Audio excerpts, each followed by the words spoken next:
Unfortunately, I didn't get the memo that plant people are supposed to be dressed in green for their presentation. So in exchange, I promised to show a lot of green slides. Talking about colors, you can see that in our team we had a very stringent participation criterion. That is that your country flag had to show the colors red and white. Blue was optional. So photosynthesis is, of course, the metabolic process that nourishes or provides the nourishment for us. Virtually everything we eat is directly or indirectly depending on photosynthesis. And so it's a really, really important process to understand. It's, of course, done primarily in leaves, in plant leaves. And if you look at where the tissue is that actually performs photosynthesis, you have to cut through the leaf. This is a perpendicular section. And you can see that the leaf consists, or many types of leaf consist of two layers, the three types of layers, essentially, the upper and the lower epidermis. And between the two is a huge amount of tissue that is called the mesophyll. In many leaf types, there's two types of mesophyll. One is the palisade mesophyll, and one is the spongy mesophyll. And if I draw that, you can see the different structures. So the palisade consists of cells that are sort of longitudinal, and the spongy one consists of cells that are very irregular. Now, in reality, these cells are not all through green, of course, let alone the cell wall. The green parts are the chloroplasts. But for simplicity, I'm going to draw the cells simply as green. The other component that you find in plant cells that is very characteristic is the cell wall.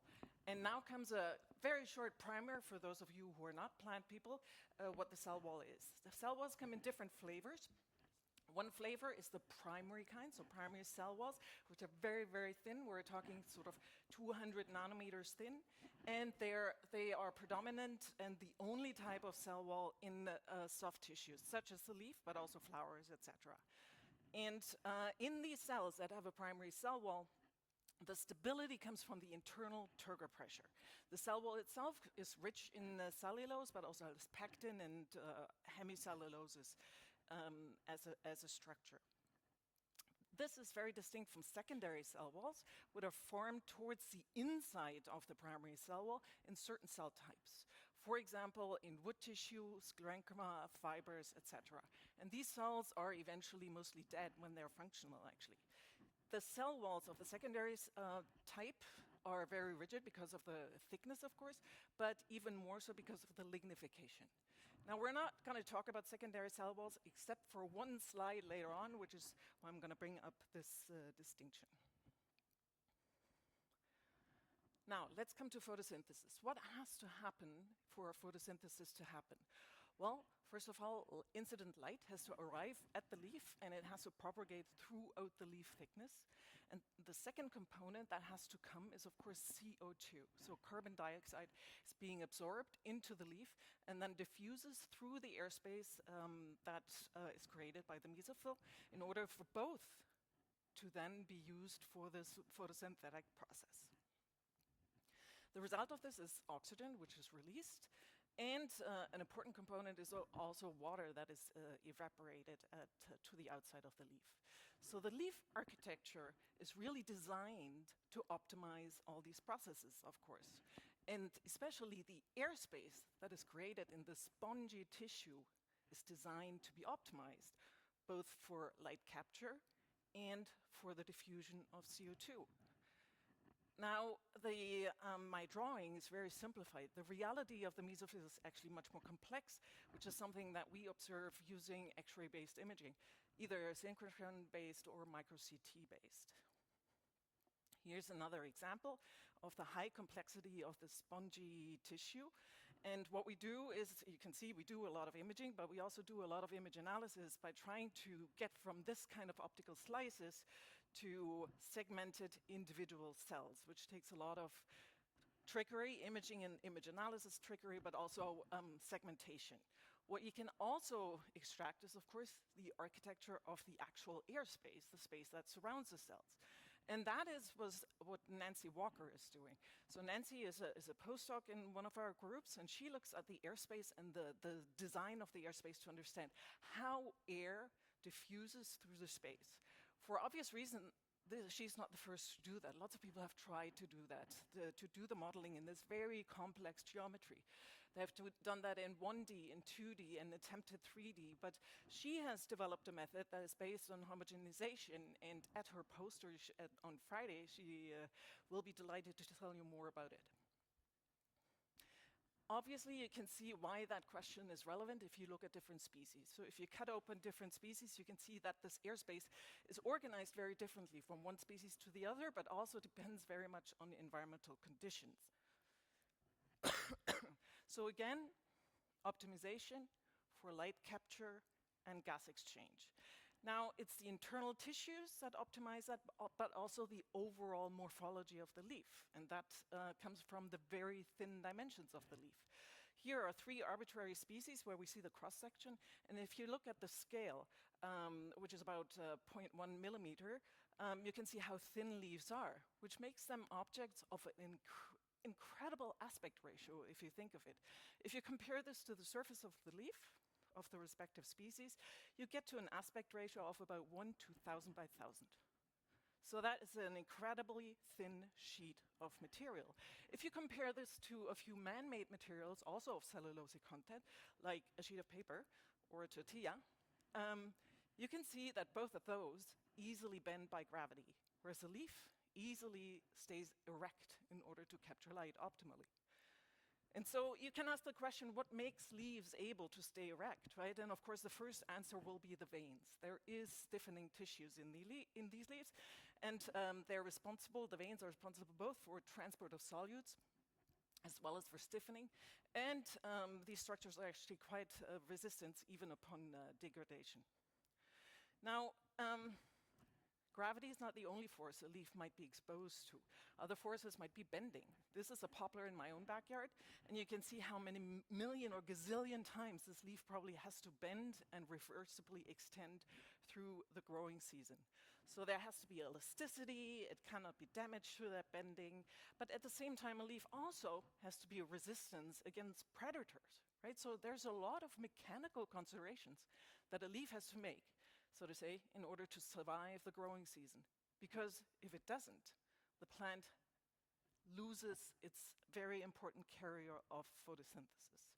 And so in terms of mechanical properties, there are some interesting ones, right? The bending and elasticity we already mentioned, but also tensile properties as well as compressive and shear loads that are of interest. But lots of people have looked at that in the context of veins and the epidermis, but nobody looked at that in the context of the mesophyll bit, because the mesophyll is being considered the softest tissue. Yet, the interaction really between these is what evolution is driven by. And if that hadn't been successful, or at least partially successful, you could see the consequences here. This picture is only 10 days old. There was a hailstorm in Montreal, and you see the dramatic consequences of mechanical damage to leaves.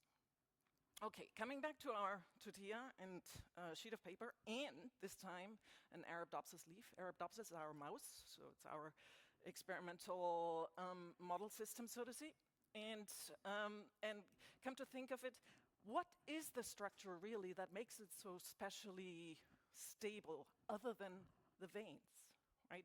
And so if you look at cross-sections, and it took a while to find these images of a tortilla cross-section online, I can tell you, you can see the structure, internal complex structure, but what the difference is between the tortilla and the leaf, as well as the sheet of paper, is that the leaf has this tripartite structure. There is a clear epidermis sheet, face sheets, and there is a central sheet, whereas the other two don't have that tripartite structure. And that is interesting because if we now think with an engineering mind, this is exactly what engineering sandwich structures look like. What are engineering sandwich structures? They consist of 2 face sheets and a core. And I give you just a couple of examples. Here on the left, you see a plastic structure that is an engineering sandwich structure, and on the right you see a piece of a helicopter. And you can see that it's a very stable structure that is also lightweight, which obviously in aerospace engineering is key. Another piece of aerospace engineering is this one. So many of you who came to this conference probably walked across this. This floorboard is also an engineering sandwich structure.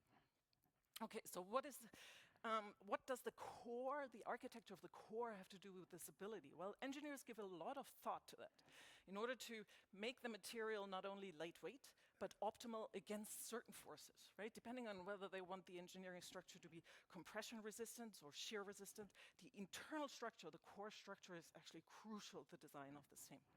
And so that inspired our thinking. That is when I literally Googled my collaborators. I said, I need a sandwich engineer in order to look at what the leaf does. And so the important thing is we have trade-offs between these different mechanical requirements, meaning bending, shear, etc. But these trade-offs extend, of course, to the metabolic function. And so we have a very complex evolutionary trade-off network that actually depends on the environmental conditions too. So in low light and highlight conditions, that trade-off might look very different. Okay, and we wanted to get to the bottom of that.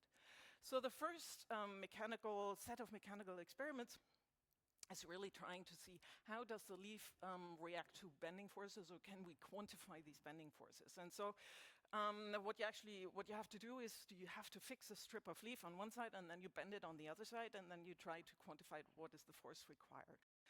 And what Eva Knight is doing at Imperial in London, she essentially lets a ball drop on such a piece of leaf and then lets it vibrate. And from these oscillations, you can actually characterize the mechanical properties of that leaf strip. So a lot of information has been gained from that kind of experiment, and she does finite element modeling in order to understand and reverse engineer the mechanical properties based on these experiments.